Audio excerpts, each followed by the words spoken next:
grab another flat tire. It's really hard when you get new tires. And all of a sudden you see a nail in it. Always something. We'll see how bad it is. I can hear it leaking. I spotted this out when I was filling up. But I went ahead and just filled it up at the fuel island and got over here to my last drop. And I'm pretty sure this will be an easy fix. But the first thing to do is hang up your mud flaps, get them out of the way. Just easy just to hook them up like this, lift it up. Alright, let's see what we got here. The last plug that I put on here that's on the headcam playlist actually is from this tire here, and it's right in front of us here. And this is what the plug looks like when I put that in there. This is about 6 plugs in here. I pulled a big bolt out. It looks like I have this one here I gotta take out. You can pretty well hear it hissing. Once it gets down like that, it'll start wearing the edges off. That's a nice tire. Let's see how bad this is.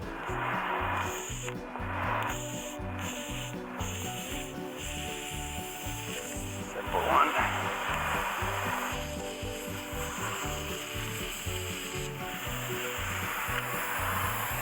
There it is. It looks like a screw.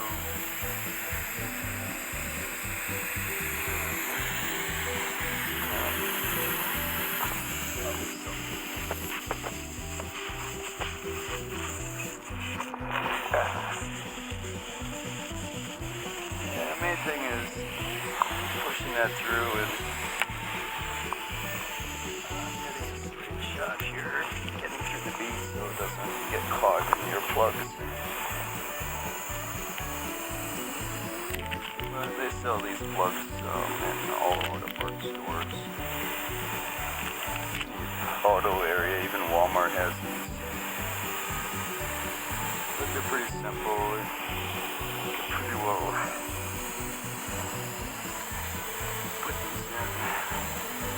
Slide it in real good.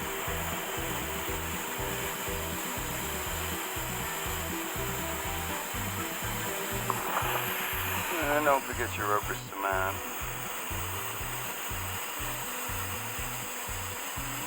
Once you apply it, you'll see that in about a half an hour all this will be cemented really good. And then you can guarantee it to the life of the tire.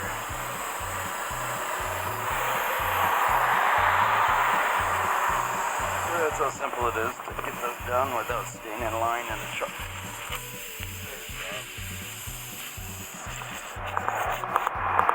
And it's just about pushing this in. It's about a muscle.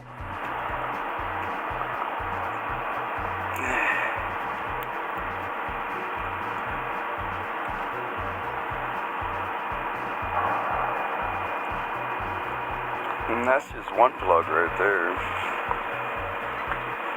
That looked pretty good. You can tell I've been doing it for a long time. I mean, it looks simple. But that's how quick that is. When I worked at Union 76 in college days, we charged $6.50 to plug a tire. Very simple there, but that one plug looks really good. Sometimes you can go around it and get another one in.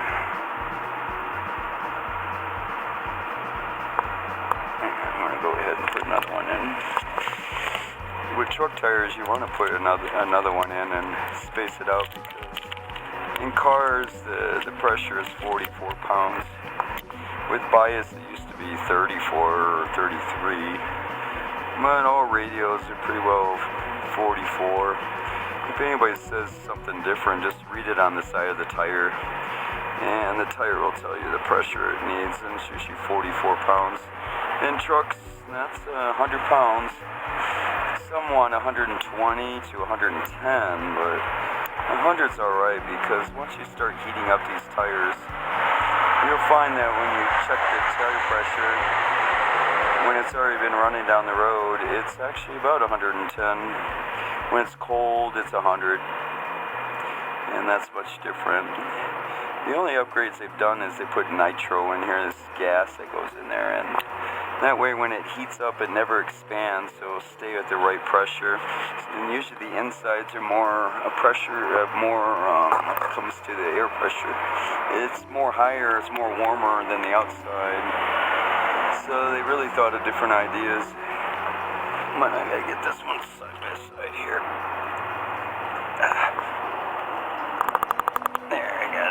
Sometimes I get caught on one of these steel belted stuff. I'll make sure it knots up and inside.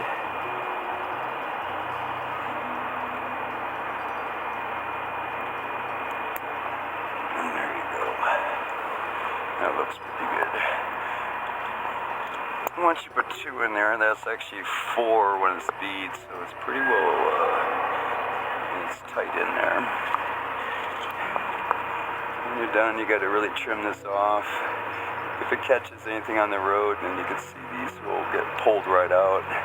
So you really want to trim it flat. And just push your scissors right in there.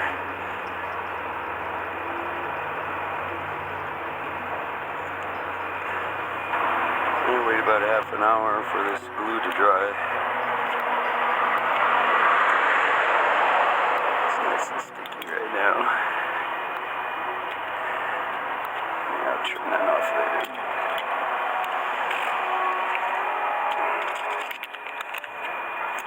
And I have to get my air hose and bring out the air.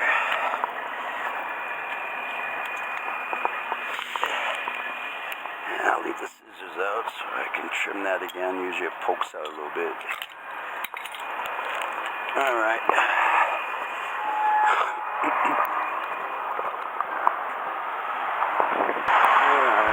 This Glad hand here is emergency. It supplies everything. It's your red. When you push on the brake pedal, that'll be your blue. That's supply on this. Well, it's good to have your air hoses all set up when it comes to this emergency stuff.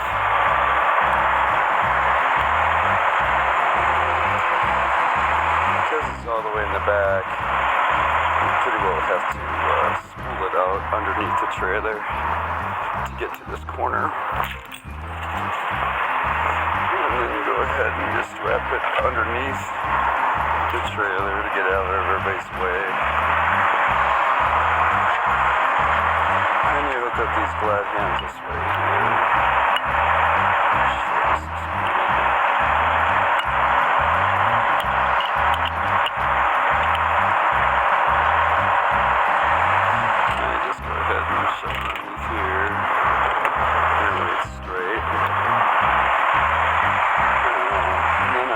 The trailer brakes, button.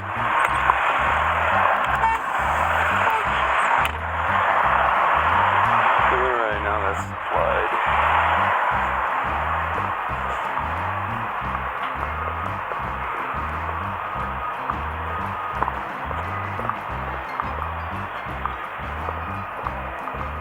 Well, it'll start getting colder and colder. Just gotta keep bundling up. I hope everybody's watching all my videos,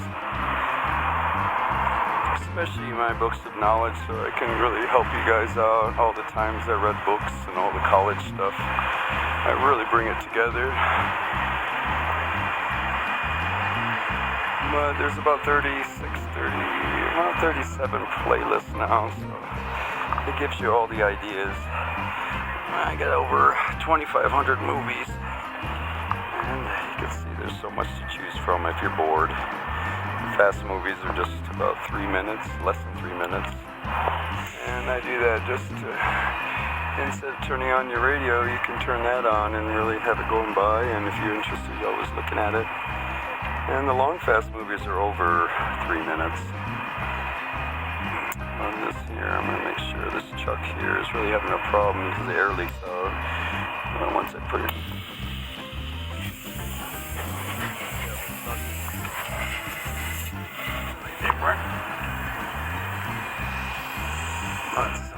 of it.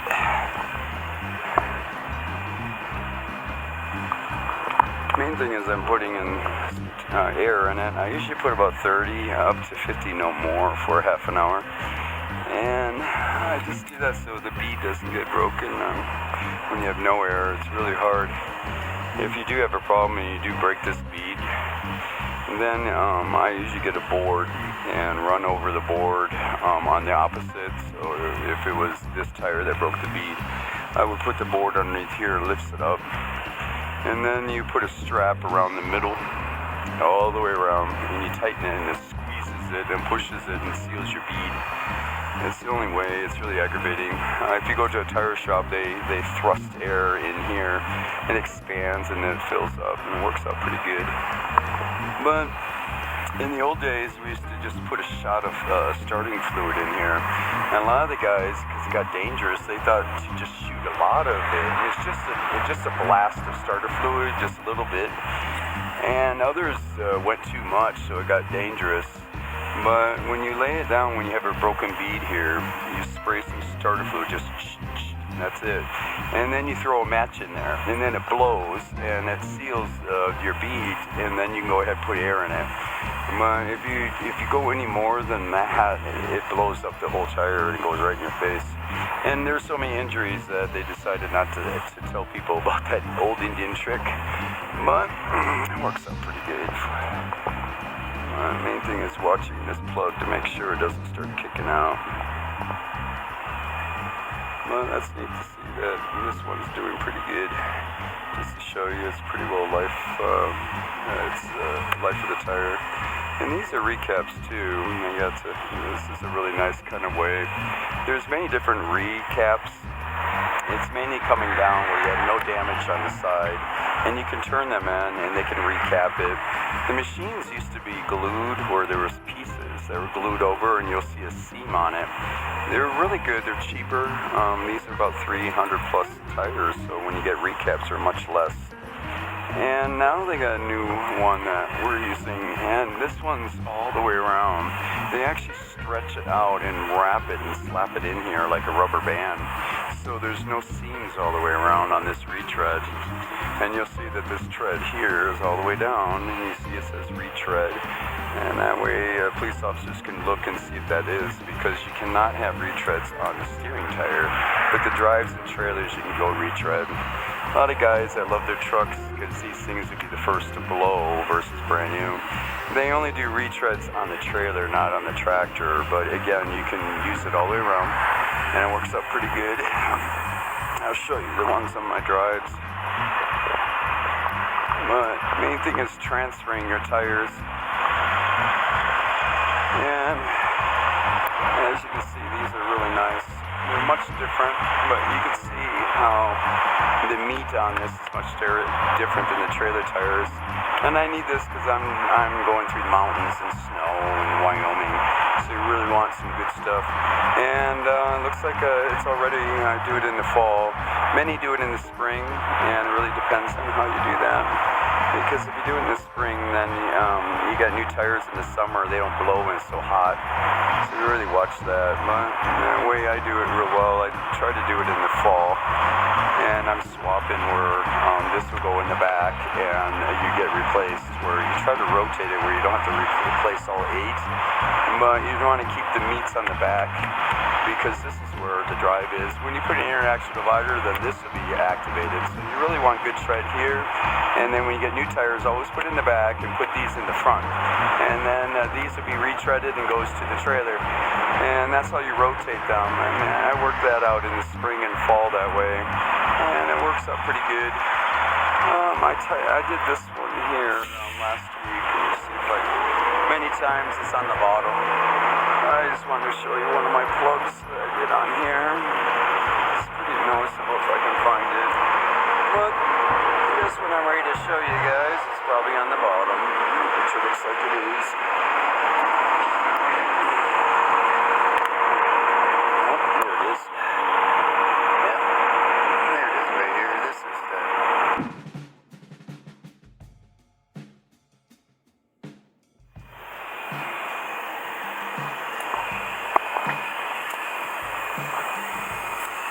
It's nice, the tractor itself, the air compressor in there stops right at 120.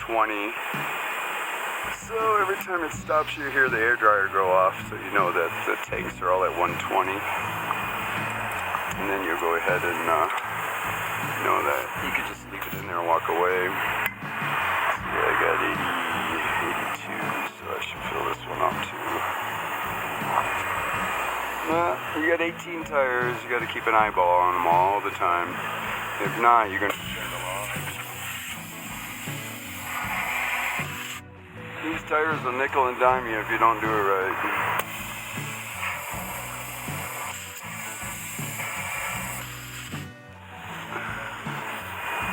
Try to get it so it's hanging on the thread.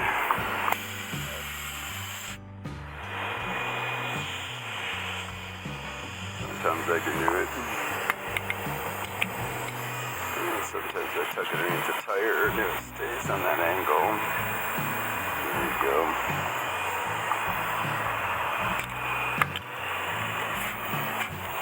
Right at 100 pounds, so that's good. And you always want to make sure you put valve caps on it. If you don't, then objects, things fly in there, and the valve stems are pretty sensitive when it's 100 pounds. But put it in my pocket. I want to make sure I don't lose it.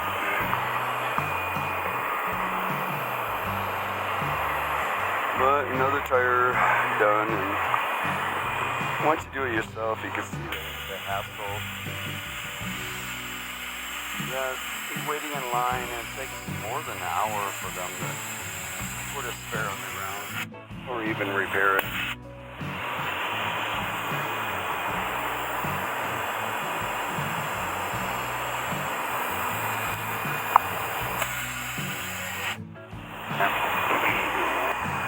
And many times you gotta stick under there to screw it back in. But if you don't do it, these things are going around in circles so fast, 75 miles an hour. And anything kicks in here, even the weather, the rain, snow, ice. Once it packs in there, you might have leaks just in that valve stem. So you really want to cover that. It's a very sensitive part of the tire is the valve stem. It looks pretty good. I'm going to trim this a little bit more. And so far so good. I'm hoping you're liking some of the videos I do when it comes to the fires and all that. So everybody starts seeing how I'm showing you outside the window.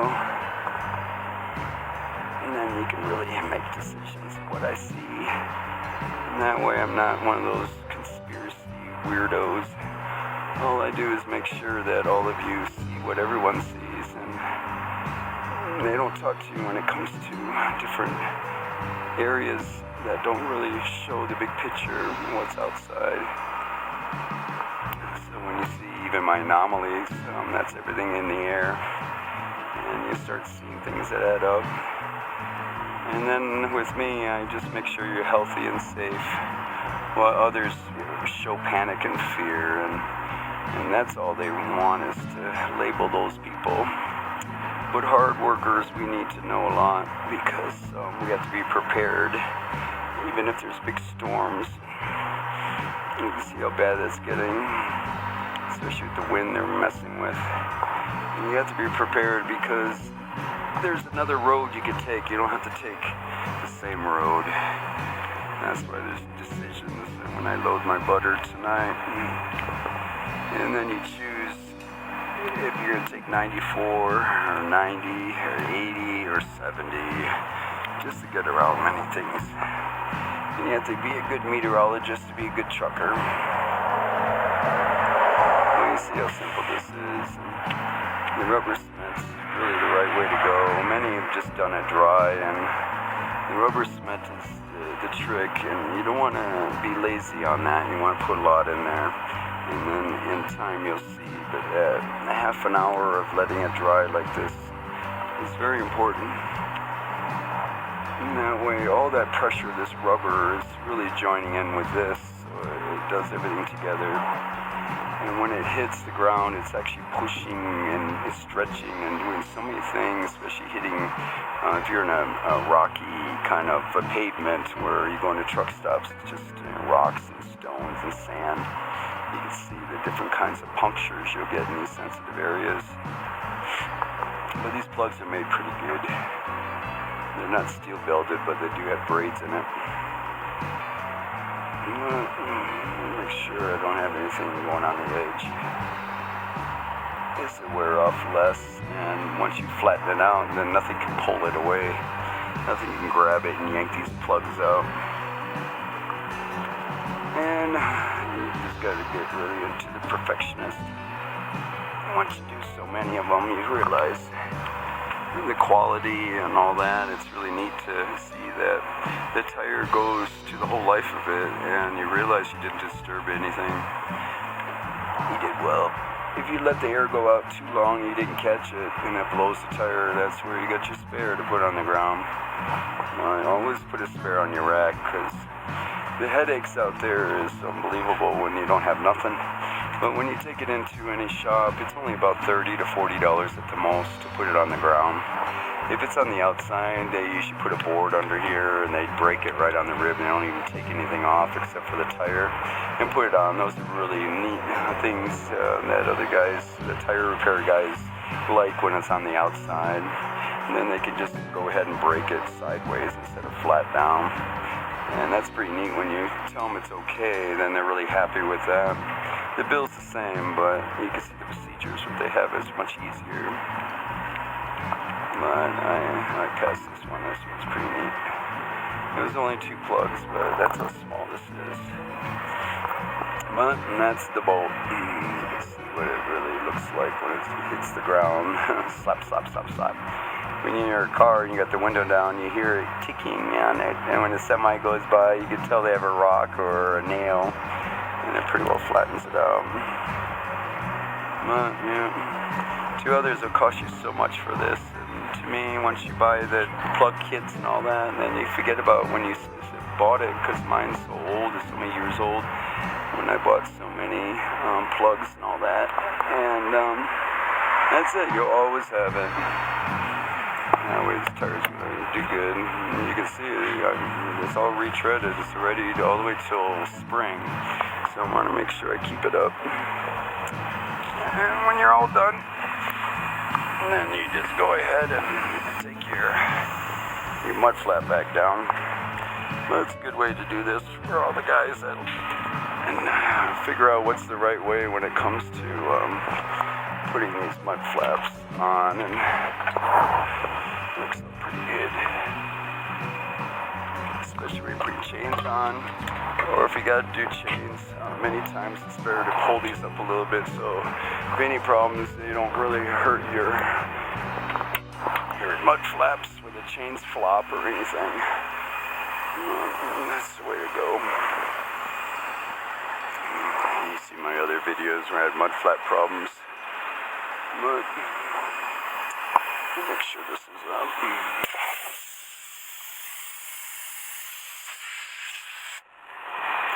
Alright, I should be over 100 on this. 102, that's good. Alright, make sure you put the valve stem back on. Looks like I'm ready to get brand new gloves again. Always holes in it. But that's all about the working man. And make sure you guys are always wearing gloves when you do this. It takes one ow when you realize that your hands are not made of leather. Alright, that looks good. I'm over here. I'm also check the air pressure here.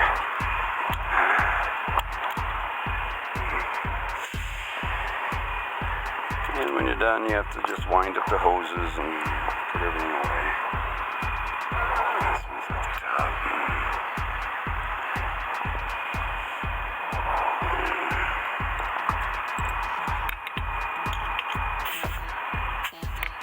This is 90 pounds.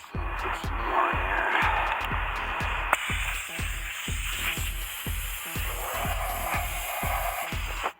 My appointment here is in 1 hour, so I figured I'll just get this done. Once I'm empty, then I'll go to the butter place and get some butter and take it back to Wisconsin. But Utah has more cows than we do, and Wisconsin's much different. Land O'Lakes and Grassland is two butter places in Wisconsin. There it is. It's at the bottom. So hard once on the bottom to get that cap off. But they do have some tools that you can peek through and unscrew these valve stems. I've had them, but gosh, they wear down and they're not so tight when you put them on. And you realize that you really need a good hand tight fit. Well, let's see.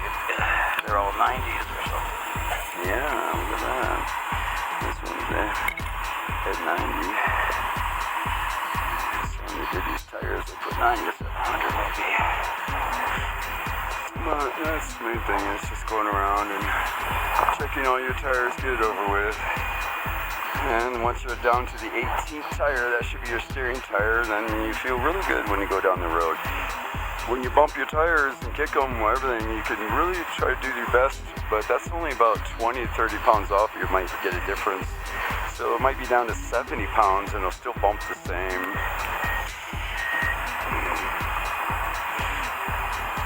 But me, I just use my tire pressure gauge and go through it. Especially in the summertime, it really becomes a problem out here.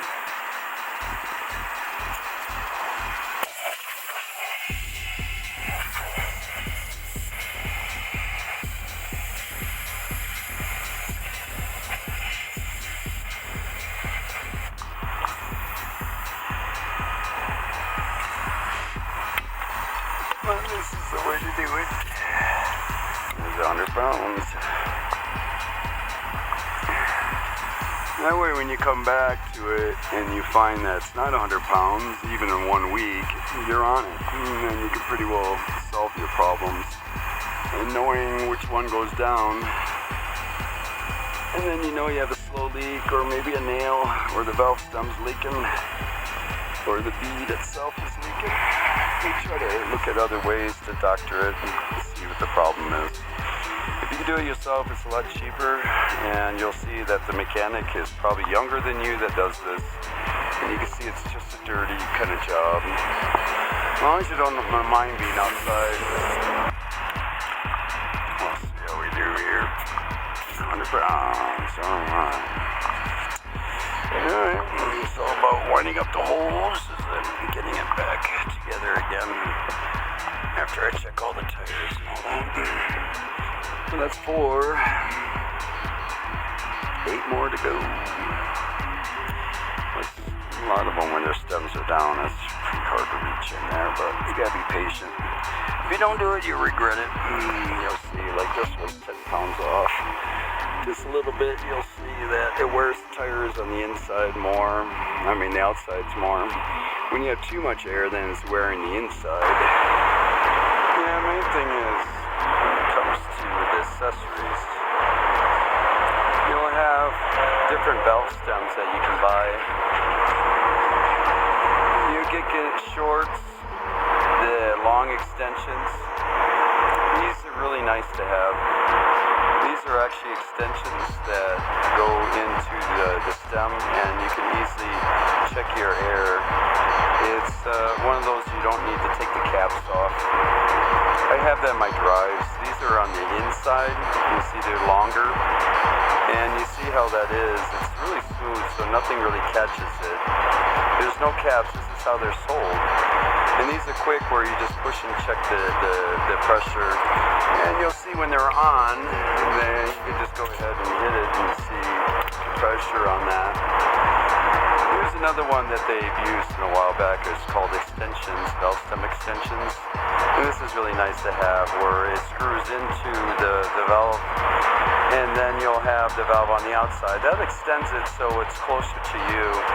Many drivers don't like this because anything that catches in the middle of the tire, anything that whips will hit this and break the valve stem off, and then you get flat tires that way.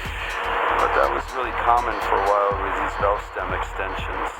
But to me, I use this extension. You can see it's a little bit smaller, and you don't need a valve stem cap.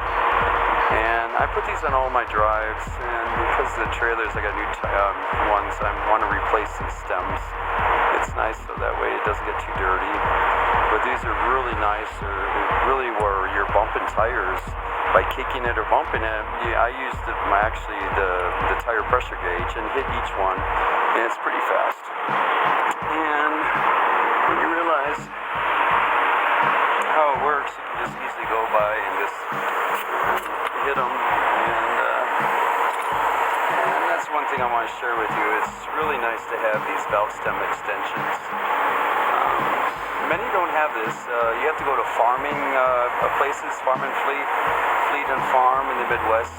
That's what that's called. Auto parts, you can probably get something like this. It's a quick check. But those are capless valve stem extensions. And it really is nice to have because of taking that valve off, like I showed you, it gets to be a nuisance. So you want to try to find easy ways without damaging or putting dirt in it.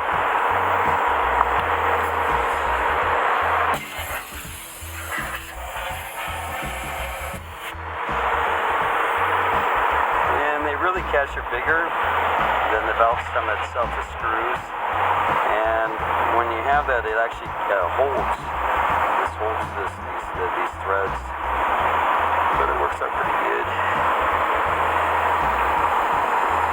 There's so many different valve extensions. I found one that you don't need caps on it.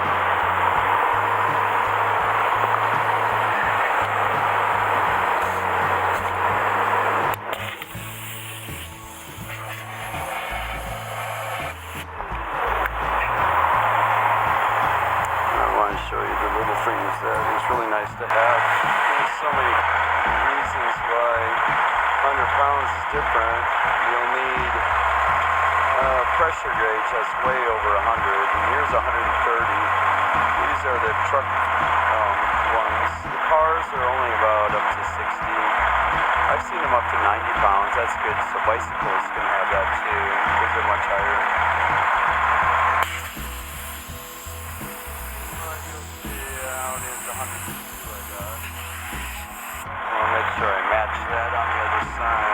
Less than 100.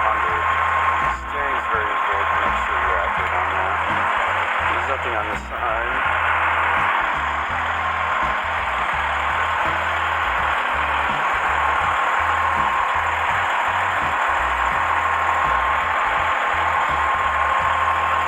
Well, you can't do it with the truck running because you got the compressor. It's about 96.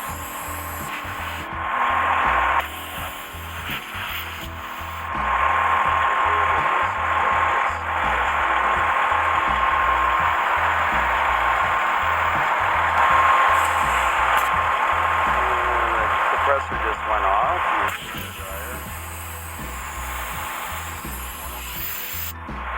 There, that's 18 tires.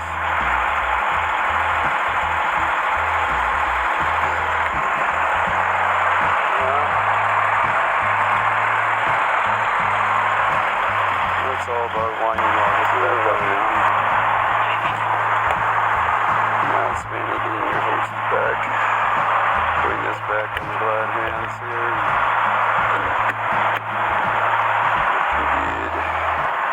And I just pulled away and I just tried to wind it all back up. This is a really nice investment you do, is buying these hoses and plug kits and extra valve stems. Everything of that you really need out here. Even if the internal valve stem goes out, you still got those extensions that you put on there to replace that. There's so many times that it's so cold and frozen you can't even get the valve stem out. You always want to buy these kind of gadgets in hardware stores. This rolls up hoses and keeps them nice and tucked away. But once you wrap them around like this, you can see how nice it is to lock it like that. And then you put this in the side compartment, and you're ready to go.